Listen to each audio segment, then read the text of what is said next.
രാഹുൽ മാങ്കൂട്ടത്തിലിന്റെ ജാമ്യാപേക്ഷയിൽ നിർണായക വിവരങ്ങൾ. യുവതിക്കെതിരെ കൂടുതൽ രേഖകളുമായി രാഹുൽ ഡിജിറ്റൽ തെളിവുകൾ ഉൾപ്പെടെ ഹാജരാക്കിയത് തിരുവനന്തപുരം ജില്ലാ കോടതിയിൽ. നൽകിയത് ഗർഭചിത്രം പരാതിക്കാരിയുടെ ഇഷ്ടപ്രകാരമെന്ന് നടത്തിയതെന്ന് സ്ഥാപിക്കാനുള്ള രേഖകൾ. ബലാത്സംഗം നടന്നുവെന്ന് പറയപ്പെടുന്ന സമയങ്ങളിൽ യുവതി ഭർത്താവിനൊപ്പമാണ് താമസിച്ചിരുന്നതെന്നും രാഹുൽ. ബലാത്സംഗ കേസിൽ ജാമ്യഹർജി നൽകാൻ രാഹുൽ മാങ്കൂട്ടത്തിൽ തിരുവനന്തപുരത്തെത്തിയത് രഹസ്യമായി. അഭിഭാഷകന്റെ ഓഫീസിൽ നേരിട്ടെത്തി വക്കാലത്ത് ഒപ്പിട്ട് നൽകിയെന്ന് വിവരം. മുൻകൂർ ജാമ്യഹർജി ബുധനാഴ്ച പരിഗണിക്കും. രാഹുലിന്റെ ആരോപണം ഉയർന്നപ്പോൾ തന്നെ നടപടിയെടുത്തുവെന്ന് വി ഡി സതീശൻ. സ്വർണ്ണക്കൊള്ളയിൽ നിന്ന് ശ്രദ്ധ തിരിക്കാനാണ് രാഹുലിനെതിരെ കേസെടുത്തതെന്ന് BJP. ശബരിമലയിൽ മരണങ്ങളുണ്ടായാൽ മൃതദേഹം താഴെ എത്തിക്കാൻ ആംബുലൻസുകൾ ഉപയോഗിക്കണമെന്ന് ഹൈക്കോടതി. മൃതദേഹങ്ങൾ സ്ട്രെച്ചറിൽ ഇറക്കരുതെന്നും നിർദ്ദേശം. ദേവസ്വം ബെഞ്ച് ഉത്തരവ് സ്പെഷ്യൽ കമ്മീഷണറുടെ റിപ്പോർട്ടിന്റെ അടിസ്ഥാനത്തിൽ.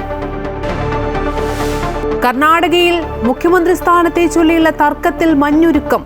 നിയമസഭയുടെ ശീതകാല സമ്മേളനം തീരുന്നതുവരെ പരസ്യ വിഴുപ്പലക്കലുണ്ടാകില്ല.